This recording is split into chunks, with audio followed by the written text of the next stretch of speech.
Have you ever met someone who worked harder than everyone else, yet never seemed to get ahead? I have.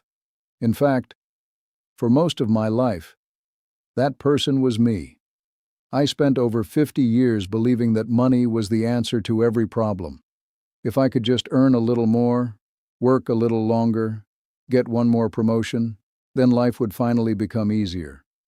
But every time my paycheck grew, my worries seemed to grow with it. It took me 75 years to realize that the biggest thing keeping me poor wasn't my salary. It was the way I thought about money. And if someone had sat me down when I was 25 and told me what I'm about to tell you, my life would have looked very different. So let me save you a few decades. I grew up in a small town where almost everyone worked with their hands. My father worked 6 days a week. My mother stretched every dollar until it couldn't stretch anymore. We weren't rich, but somehow, we never felt poor. Then I became an adult. I got my first real job, and I remember looking at my paycheck like it was a ticket to a better life. I promised myself something. I'll never struggle the way my parents did. At first, everything felt exciting. My first apartment, my first car, my first credit card. That last one, I thought it was a sign I'd finally made it. Nobody explained that borrowing tomorrow's money can quietly steal today's peace, so I used it. A better television, new furniture, a weekend trip I couldn't really afford. I told myself, I deserve this.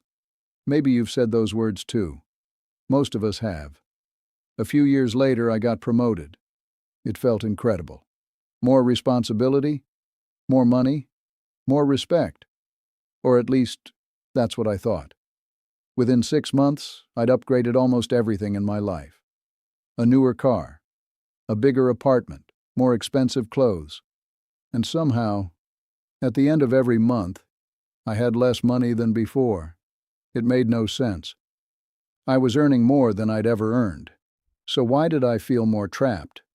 For years, I blamed inflation, the economy, taxes, my boss, anyone except the one person making every financial decision. Me. One Saturday morning, my neighbor Frank invited me over for coffee. Frank wasn't the kind of man people noticed. He drove the same old pickup truck for nearly 20 years. His house was small. His watch probably cost less than one of my monthly dinners. I secretly believed I was doing better than he was. Then, while we were sitting on his porch, I started complaining about money. I told him about my mortgage, my car payment, my credit cards, all the pressure I felt just to keep up. He listened without interrupting. Then he asked me one question. Tell me something. Who works for who? I frowned. I don't understand. He pointed toward my shiny new car parked across the street. You work every day to keep that car. You work to pay the bank. You work to impress people who barely notice it. So tell me honestly, do you own the car? Or does the car own you? I laughed. At least, I pretended to.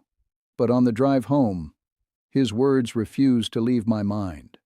For the first time in my life, I realized I had confused looking wealthy with becoming wealthy. Those are two completely different things. One costs money, the other creates freedom. I just didn't know it yet, and a few months later, life was about to teach me that lesson in the hardest way possible. Because one ordinary Tuesday morning, everything I thought was secure disappeared. A few months after that conversation with Frank, I walked into work like I had done thousands of times before. Coffee in one hand, briefcase in the other. I nodded at coworkers, answered a few emails. Then my manager asked me to step into his office. The moment I sat down, I knew something was wrong. He looked nervous. He thanked me for my years of service. Then he said the words that changed my life. The company is restructuring, and your position has been eliminated. Just like that. 28 years, reduced to a 5-minute conversation. I packed my desk into a cardboard box, a family photo, a coffee mug, a notebook filled with ideas I would never get to finish. As I walked through the parking lot, I looked at the building where I had spent nearly half my life, and for the first time, I realized something painful. I had spent decades building someone else's future, without spending enough time building my own. That afternoon, I sat in my driveway for almost an hour. I couldn't bring myself to go inside, because inside that house were reminders of every financial decision I'd ever made. The big television, the expensive furniture, the car in the garage, a closet full of clothes I rarely wore. I had always believed those things were signs of success. Now they looked different. They looked like monthly payments. They looked like pressure. They looked like fear. It hit me all at once. I wasn't afraid because I had lost my job.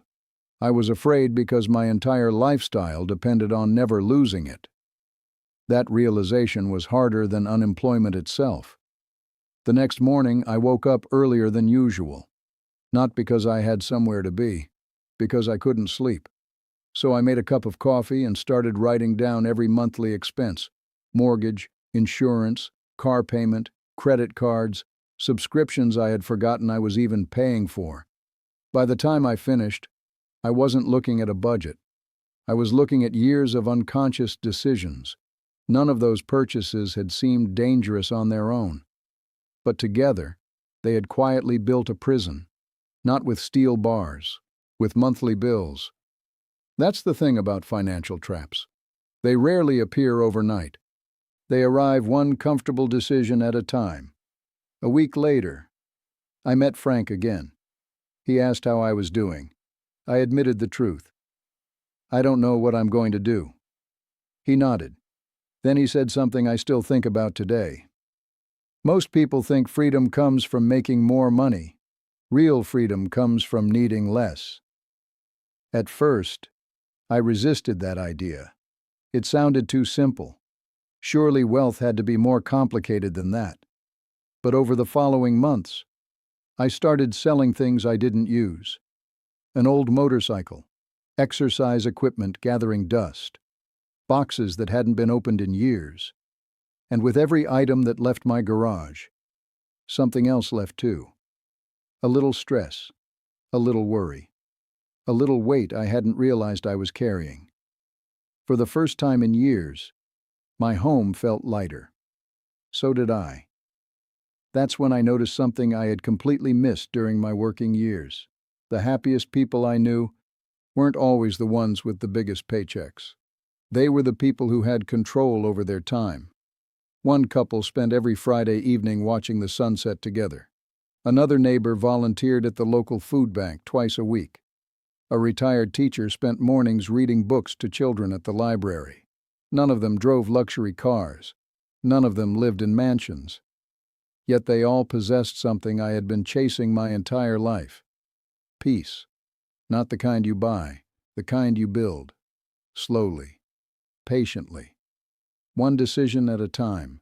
And as I watched them, I realized I had spent years chasing the appearance of wealth, while completely overlooking the feeling of it. That discovery changed the direction of the rest of my life. But the biggest lesson was still waiting for me. It came from someone I never expected. And with a single sentence, they completely changed the way I measure success. A few months after I lost my job, I met a retired school teacher named Margaret. She lived in a modest home.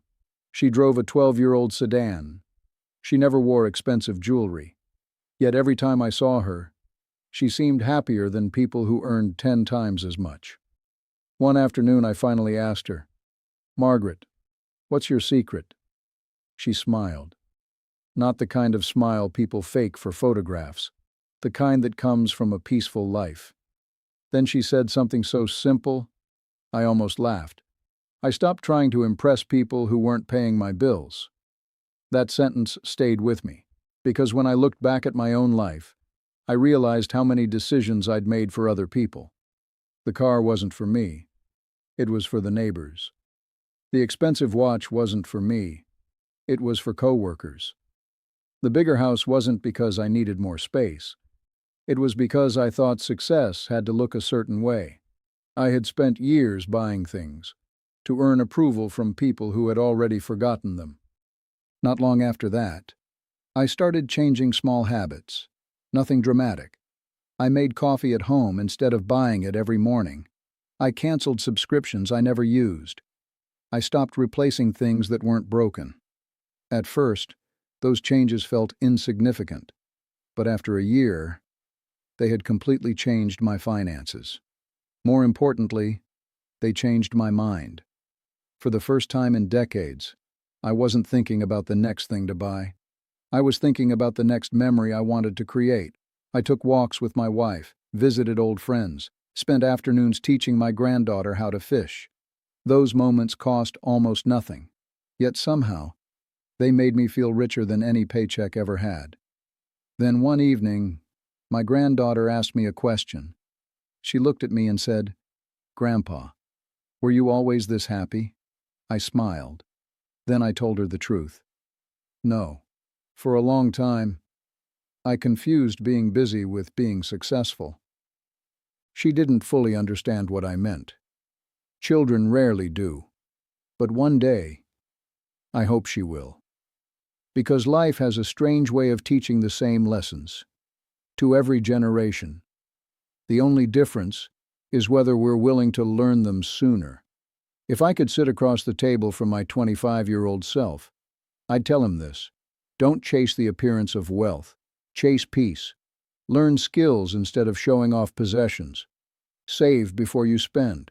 Invest before you upgrade. Never buy something just because someone else owns it. And don't trade your health, your family, or your character for a paycheck.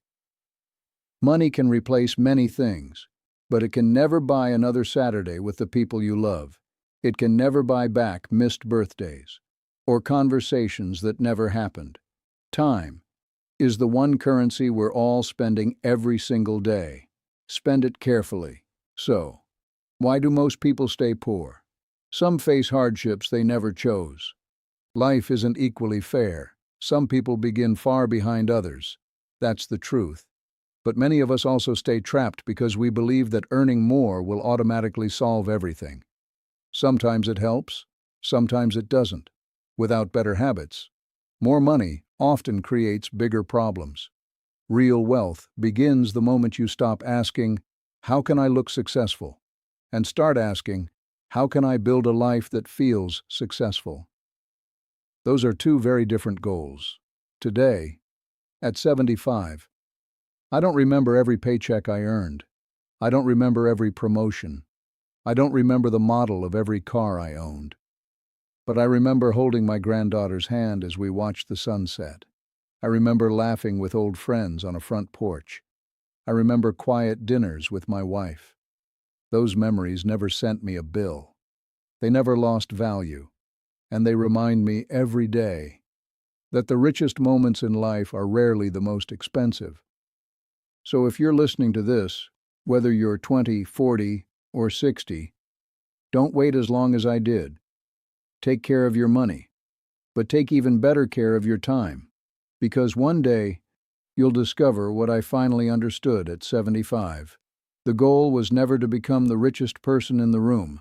The goal was to become the person who could sleep peacefully, love deeply, give generously, and wake up grateful for the life they had built. If this old man's story helped you see money a little differently, then perhaps all those years of learning the hard way were worth something after all. Thank you for listening. I'll see you next time.